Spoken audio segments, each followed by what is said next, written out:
ndio wanaopiganiwa. Uongo kweli?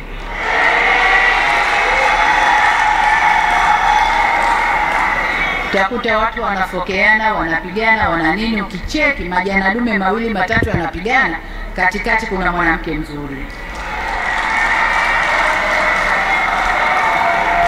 Sasa nchi yetu hii alhamdulillah, Mungu katuumba vizuri. Katuumba vizuri sana. Katuweka pahali pazuri sana. Kama ninavyowaambia, Tanzania ni lango la kuingia Afrika. Tanzania inaweza ikatumika vizuri sana kibiashara. Inaweza ikatumika vizuri sana kisiasa za dunia. Inaweza ikatumika. Tatizo ni siasa tulionayo. Siasa ya kutofungamana kwa upande wowote. Kwa hiyo wengine wanakuja mlango huu kueni na sisi, wengine wanakuja huu, lakini pia mali Mungu alizotumba nazo, madini. Tanzania sisi tuna bahari ambayo kwa kupitia bahari unaweza kwenda kokote ulimwenguni. Tanzania tuna maziwa makubwa ambayo kwa kutumia hayo unaweza kufanya biashara yoyote na nchi jirani hapa na ukasafirisha vyovyote vile kwenda nchi jirani. Tanzania tuna ardhi nzuri ya kilimo na ndio maana tunajitosheleza kwa chakula kwa 128%. Tunakula na tunauza. Kubwa zaidi, serikali tumejua kwamba kilimo ndio kila kitu chetu. Kwa tunatoa ruzuku kwa wakulima wazalishe zaidi mazao ya chakula na ya biashara. Tanzania sisi tuna hayo madini ambao sasa kuna madini yanaitwa madini adimu duniani. Ndio dunia yote imetoa macho hapo. Pamoja na kwamba yapo kwengine duniani, lakini Tanzania ni moja kati ya nchi ambazo hayo madini yapo na watu wanayatolea macho. Kwa hiyo tunapigwa, tunalembewa mawe kwa vile Mungu alivyotuumba.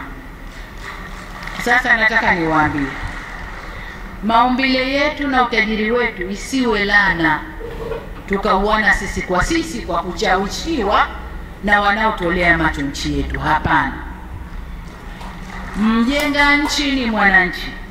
Huu ni wakati wa Watanzania kushikana, ndugu zangu, na kujua kwamba yaliyoumbwa na Mungu hapa kwetu ni yetu. Ni yetu. Na haya Mungu alitupa makusudi kuinyanyua nchi yetu. Kuinyanyua nchi yetu. Nyuma hatakuwa tunapigwa mawe sana.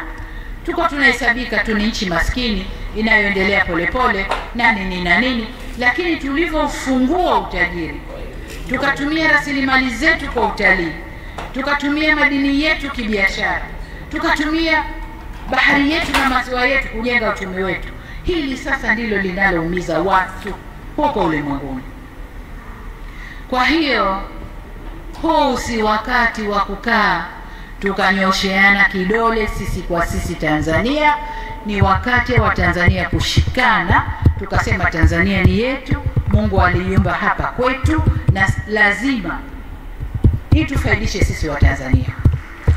Tunaposema tunalinda nini wanaita sovereignty, tunalinda uhuru wetu, tunalinda nchi yetu, lazima tuseme kwa moyo.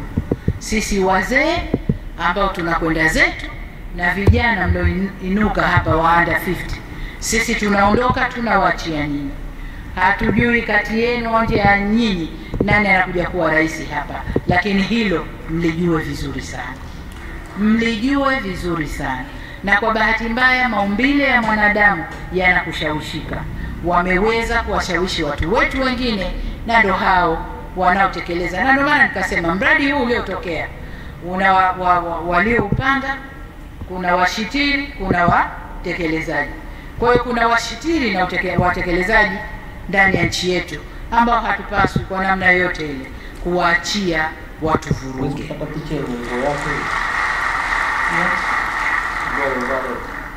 Ndugu zangu, nilisema aliyopita si ndwele, tugange yajayo. Lililopita limepita. Kwa maneno tunasikia liko jengine linapangwa, kini inshallah Mola hatosimama nao. litapeperuka. Lakini nataka niseme, nilimsikia mmoja kati wa waandaji wa nje anasema, hebu tarehe 9 liakhirisheni, nendeni subirini Christmas, kwa sababu sasa hivi wamejipanga. Nataka niwaambie, wakati wowote wakija tumejipanga.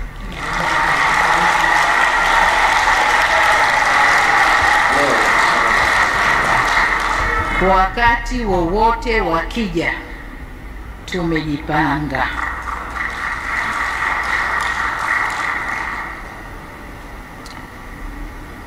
Kwa ujumla niseme, kama wanadamu hukosana wakaelewana. Hatusemi serikali labda tuko safi, hatuna makosa, hapana.